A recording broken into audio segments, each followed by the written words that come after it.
Like అక్కర్లేదు, subscribe అక్కర్లేదు. మీరు ఇచ్చే కామెంట్ మాకు చాలా ముఖ్యం. దయచేసి కామెంట్ చేయండి. వచ్చే ఎన్నికల్లో మేమే గెలుస్తాం అంటున్న వైసీపీ నేతల అభిప్రాయాన్ని మీరు ఏకీభవిస్తారా? ఏ ఏకీభవిస్తాం, బి ఏకీభవించం. మాజీ ముఖ్యమంత్రి వైఎస్ జగన్ కొత్త వ్యూహాలతో సిద్ధమయ్యారు. రాజకీయంగా తిరిగి బలోపేతం కావడం పైన ఫోకస్ చేశారు. అందులో భాగంగా జిల్లాల పర్యటనను ముహూర్తం ఖరారు చేయింది. అదే సమయంలో వరుసగా పార్టీ కేడర్తోనూ సమావేశాలు జరపాలని నిర్ణయించారు. పార్టీ ప్లీనరీ పైన జగన్ తాజాగా నిర్ణయం తీసుకున్నారు. ఇప్పటికే మరో విడత పాదయాత్ర పైన ప్రకటన చేశారు. ఇక పూర్తిగా తాడేపల్లి కేంద్రంగా రాజకీయ కార్యాచరణకు జగన్ సిద్ధమయ్యారు. మాజీ ముఖ్యమంత్రి జగన్ తన కార్యాచరణ ఖరారు చేశారు. 2024 ఎన్నికల్లో ఓటమి తర్వాత బెంగళూరులో ఉంటూ వారంలో 3 రోజులు తాడేపల్లిలో అందుబాటులో ఉంటున్నారు. కాగా ఇక నుంచి పూర్తిగా పార్టీకి కేటాయించాలని జగన్ డిసైడ్ అయ్యారు. కొన్ని నెలల క్రితమే జిల్లాల పర్యటనలు, పార్లమెంటరీ నియోజకవర్గాల వారీగా కేడర్తో సమావేశాలు నిర్వహించాలని నిర్ణయించారు. అయితే కూటమి ప్రభుత్వం అధికారంలోకి వచ్చిన ఏడాది పూర్తి కాకుండా పర్యటనలు చేయడం సరికాదనే అభిప్రాయంతో వాయిదా వేసుకున్నారు.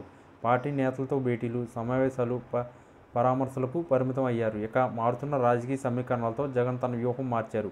ఇక నుంచి పార్టీకి పూర్తి సమయం కేటాయించేందుకు నిర్ణయం తీసుకున్నారు. అందులో భాగంగా జిల్లాల యాత్ర షెడ్యూల్పై కసరత్తు జరుగుతుంది.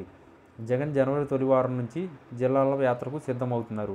ఒక పార్లమెంట్ నియోజకవర్గం పరిధిలో 3 రోజులు ఉండనున్నారు. పార్టీ కేడర్తో సమావేశంతో పాటుగా సాధారణంగా ప్రజలతో కలిసేలా షెడ్యూల్ ఫిక్స్ చేస్తున్నారు. 2026 జూన్ నెలాఖరులోగే తొలి విడత జిల్లా యాత్రకు ముగించేలా ప్రణాళికలు సిద్ధమవుతున్నాయి. జూలై 8, 9 తేదీల్లో మంగళగిరి సమీపంలో పార్టీ ప్లేనరీ నిర్వహించాలని డిసైడ్ అయ్యారు. దీనికి సంబంధించి పార్టీ ముఖ్య నేతలకు జగన్ ఇప్పటికే సూచనలు చేశారు. జిల్లాల పర్యటన సమావేశంలోనే ప్రజా సమస్యలు, ప్రభుత్వ నిర్ణయాలపైన దీక్షలు, నిరసనలు చేసేలా ప్లాన్ చేస్తున్నారు. 2027 జూలై నుంచి రెండో విడత పాదయాత్రకు జగన్ సిద్ధమవుతున్నారు. మారుతున్న రాజకీయ సమీకరణాలకు అనుగుణంగా ఈ నిర్ణయాలు అమలు చేయనున్నారు. ఇక 2027 జూలై నుంచి 2029 వరకు పాదయాత్ర కొనసాగుతుంది. వచ్చే 2 నెలల కాలంలో బూత్ లెవెల్స్ నుంచి రాష్ట్ర స్థాయి వరకు పూర్తి స్థాయిలో కమిటీలు ఏర్పాటు, ముఖ్య నేతల బాధ్యతల్లో మార్పు పూర్తి చేయాలని జగన్ నిర్ణయించారు. వచ్చే వారం పార్టీ కీలక నేతలతో జగన్ భేటీ కానున్నారు. ఈ సమావేశంలో కార్యాచరణ ఖరారు చేసే అవకాశం ఉంది. ఈ వీడియో కనుక మీకు నచ్చినట్లయితే please like, share and subscribe channel. మరిన్ని వీడియోస్ కోసం మా ఛానల్ని సబ్స్క్రైబ్ చేయండి. మీ ఫ్రెండ్స్, ఫ్యామిలీస్ కూడా ఈ వీడియోని షేర్ చేయండి.